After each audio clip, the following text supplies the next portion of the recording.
School में भर्ती हो गए, आप कभी किसी दिन मत जाओ तो स्कूल, पास हो जाओगे क्या? नहीं होंगे। चलो ठीक है, आज घुसखोरी जमाना है, पास तो हो जाओगे, लेकिन वहां का कुछ भी नहीं कर पाओगे। कर पाओगे क्या? और अंतिम में आप टीचर बन जाओगे तो किसको क्या पढ़ा पाओगे, क्योंकि आपने तो अनुभव लिया ही नहीं। तो वैसा ही होता है। चलिए आगे देखते हैं, उसी का 10 अध्याय 27 पद पढ़िए। यहोवा का भय मानने से आयु बढ़ती है, यहोवा का भय मानने से, यहोवा का आदर करने से आयु बढ़ती है, लंबी आयु मिलता है। परंतु दुष्टों का जीवन थोड़े ही दिनों का होता है। परंतु दुष्टों का जीवन थोड़े ही दिनों का होता है। 10 अध्याय, अच्छा 10 का 27। 19 का 27 पढ़ो जी।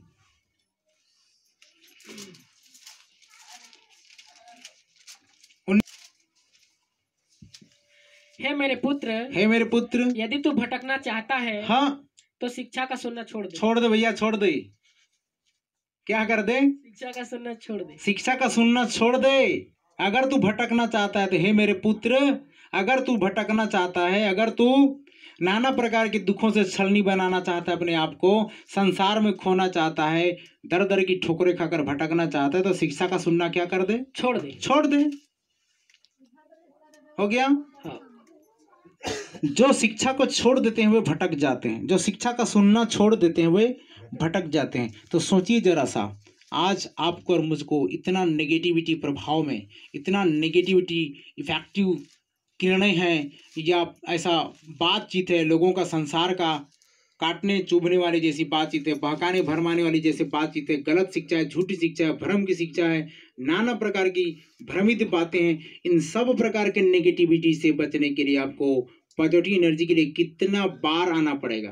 आप भाई 24 घंटा में से हर घंटे उनके साथ में हो, रात को छोड़ करके दिन भर उनके साथ में हो, तो कितना नेगेटिव ऊर्जा आपके अंदर में आ रही है। उन सब नेगेटिव ऊर्जा को खत्म करने के लिए 2 घंटा का शिक्षा पर्याप्त है क्या? बताओ तो जरा सा। नहीं है ना? नहीं। आप 10-10 घंटा उधर काम कर रहे हो और 2 घंटा इधर आकर के परमेश्वर को उपस्थित, फिर भी परमेश्वर क्या बोलता है? 24 घंटे में सिर्फ 2.5 घंटा मुझे दे दे, तब मैं तुझे संभाल लूंगा। Hallelujah, hallelujah. कई बार होता क्या है, किसी चीज को हम मिक्स करते रहते हैं, मिलावट करते रहते हैं,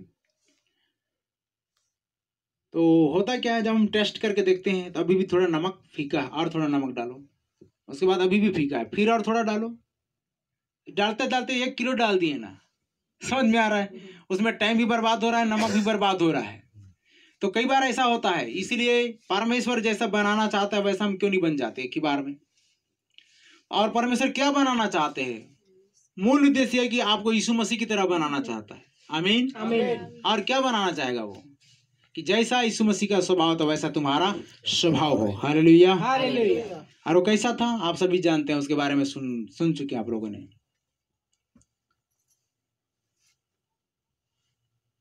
फिर भी इंसान भयभीत होता रहता है, कंपित होता रहता है, किन किन बातों से अपने आप को उलझा बुझा करके रखा रहता है। तो वचन में लिखा है, जो शिक्षा भटकना चाहता है वो शिक्षा का सुनना क्या कर दे? वो छोड़ दे।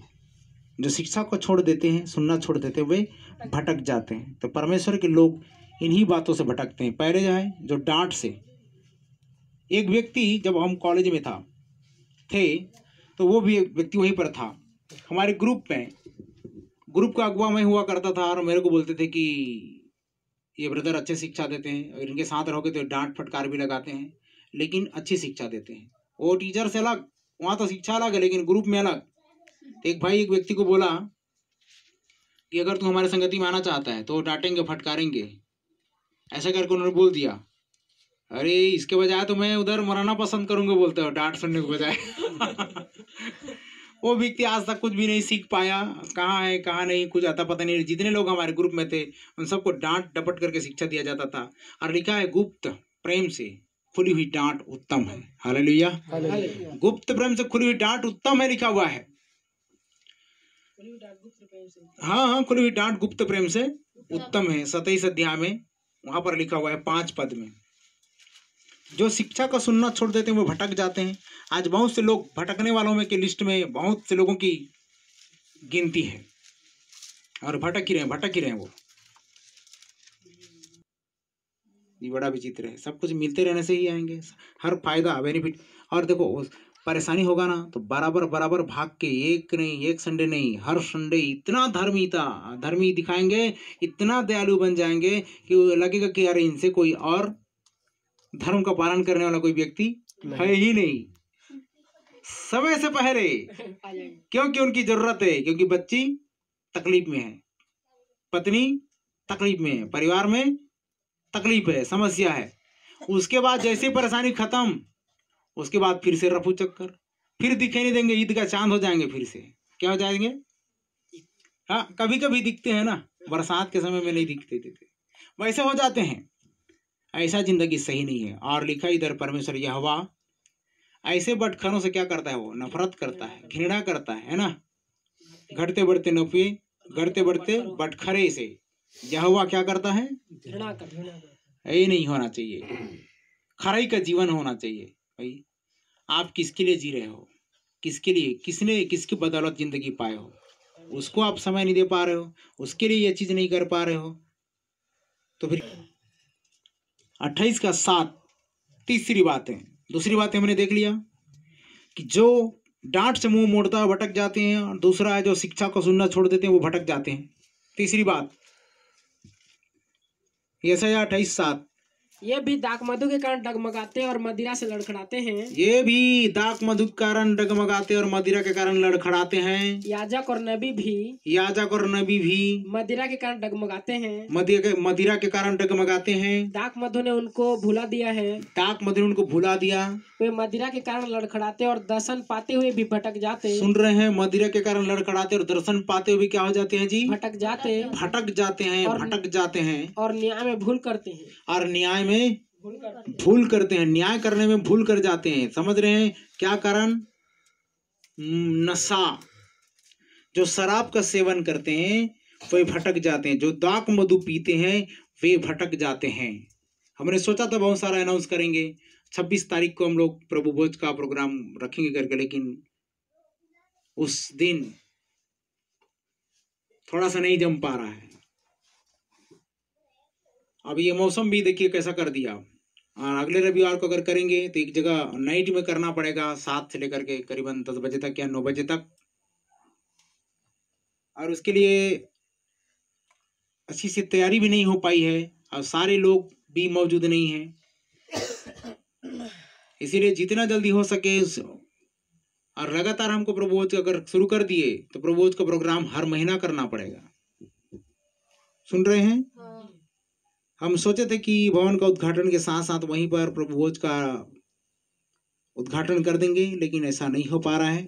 यही बोलते हैं ना, attention please. Mumbai Howrah express 1 घंटे विलंब से चल रही है, ऐसा बोलती कि नहीं बोलती ट्रेन में। तो वैसा ही आज भी हमारा सेवकाई भी वैसा ही हो गया है। हम लोग उन कामों को पहले कर लेना चाहिए, लेकिन हम लोग कितने दिन पीछे जा रहे हैं, सोचो जरा सा। और कितना हम आगे बढ़ सकते हैं। आज जिस रीति से ट्रांसफर की बात थी, बारिश क्या रोकेगा पुआने में। रायगढ़ से 50 किलोमीटर दूर से हम इधर आ गए। भाई आप हमारी तरह मेहनत करके तो देखो, क्यों स्थिर है। बारिश में भीगते हुए, इतना तेज हवा ने हमें रोका नहीं। हम डांटते फटकारते गए, बारिश तू हट, साइड हट, यीशु के नाम में हालेलुया। हम तेरे लोगों के पास जाने, आमीन। आप भी ऐसा करोगे तो वो, लेकिन कई लोग, बारिश हो रही है, क्या हो रही है, तो बारिश ने रोका है क्या है। बारिश का कोई बड़ा बड़ा दांत है क्या जो आपको रोकेगा। उसके लिए रोकने के लिए छतरी है, उसके रोकने के लिए रेनकोट है। हम तो रेनकोट नहीं पहने, वैसे ही आ गए। हम भी आ गए। अरे वाह, हालेलुया हालेलुया। मैं बोल रहा था, इतने अब दूर वाले आ गए, पास वाले आने में दिक्कत क्या। हम सबसे पहले इधर पहुंच जा रहे हैं, क्या बात है, इतने दूर से आकर के भी। तो सोचो आप अगर 50 किलोमीटर दूर से आते, नहीं भैया बहुत दूर है, हमारा तो नहीं आ सकते हैं, नहीं आ सकते, तो हम क्यों आ जा रहे हैं। परमेश्वर के प्रति भूख और प्यास आपको 50 क्या 100 किलोमीटर दूर से भी खींच ले रहा है। हालेलुया। धार्मिकता की भूख और प्यास जब लगेगी, वचन को सुनने की भूख और प्यास जब के अंदर जगेगी, तो आपको न बारिश रोकेगी, न गर्मी रोकेगी, और न ठंड रोकेगी। आप खींचे चले आओगे। आमीन। तो समझ में आ गया। यहाँ पर हम क्या देख रहे थे, याजक नबी। आपने देखा पिछले दिनों में हमारे पास एक प्रभु के दास आए थे, लेकिन आज उस दास के घर में कोई चर्च नहीं, सब विश्वासी भटक पड़े हैं। इधर आज चर्चा कर रहे थे, वो नाम तो बताना उचित नहीं लग रहा है, लेकिन बताना ही पड़ेगा। यहाँ से वहां भगाए, वहां से उसको वहां भगाए, वहां से वहां भगाए, कब तक ऐसे भागते रहोगे? इसलिए स्थिर हो जाओ सही शिक्षा में। आमीन। कब तक दूसरे को भटकाते रहोगे? इसलिए खुद भटकना पड़ता है कभी कभी, जबकि ऐसे नहीं होना चाहिए। परमेश्वर बंदगी की नींव हिला सकता है, लेकिन उनके लिए जो सही रीति से काम कर रहे हैं, शराब का सेवन करने से भटक जाते हैं। तीसरा ये हो गया। अब आइए देखते हैं यिर्मयाह 17 अध्याय उसका 5 पद। यूं कहता है, यूं कहता है, श्रापित है वह पुरुष जो मनुष्य पर भरोसा रखता है। श्रापित है वह पुरुष, वो मनुष्य, श्रापित है वह मनुष्य जो पुरुष पर भरोसा रखता है और उसका सहारा लेता है, जिसका मन यहोवा से भटक जाता है। सुन रहे हैं जी? जिसका मन यहोवा से भटक जाता है। आप ये नहीं चाहते ना कि यहोवा परमेश्वर मुझे सलाह दे, यहोवा परमेश्वर मुझे सम्मति दे, यहोवा परमेश्वर मुझे एडवाइजर बनकर, मेरा सलाहकार बनकर मुझे सलाह दे। आप चाहते कि मनुष्य, दिखने वाला मनुष्य, जैसे इस्राएली प्रजा ने चाहा, कोई परमेश्वर है, आकाशवाणी हो रहा है, सुना रहा है, वाणी को सुना रहा है, लेकिन सब लोग सहन नहीं कर पा रहे। लेकिन उसको क्या चाहिए? एक बोलने वाला, एक दिखने वाला देवता चाहिए। सोने की बछड़ा ढाल के बना लिए और चल भैया तू हमारा बाप बोल करके क्या कर रहे तुम लोग? अगुवाई कर बोल रहे थे। वो बैला क्या अगुवाई करेगा?